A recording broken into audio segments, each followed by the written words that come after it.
کبھی مایوس نہ ہونا اللہ سے کہ میں اتنے گناہ کرتا ہوں، اللہ کیسے معاف کرے گا؟ اللہ پڑا کرے. اللہ تھانے دار نہیں ہے، مہربان ہے، دوست ہے، ہمارا دوست ہے.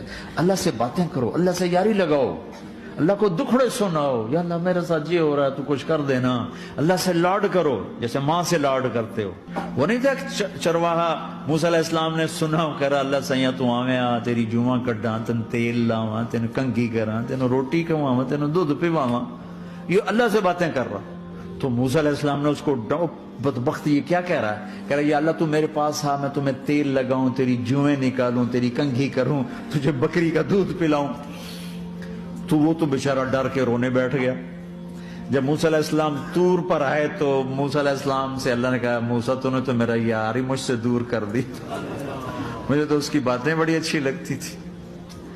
تو نے یہ کیا، جا اس کو خوش کر کے جیسے ناراض کر کے آیا. میرے نبی مسجد میں صحابہ ہنس رہے تھے تو آپ نے فرمایا جو میں جانتا ہوں تم جانو تو تمہارا ہنسنا بند ہو جائے، رونا زیادہ ہو جائے. تو سب صحابہ نے زاروں قطار رونا شروع کر دیا. آپ یہ کہہ کر واپس مڑے، دروازے تک نہیں پہنچے تھے کہ جبریل آ گئے کہ میرے محبوب تو نے میرے بندوں کو اتنا زیادہ ڈرا دیا مجھ سے، جا واپس جا، جیسے رولایا ہے ایسے ہی ہنسا کے آ. اللہ پاک تو ہمارے مالک خالق، ہمارے مہربان ہیں.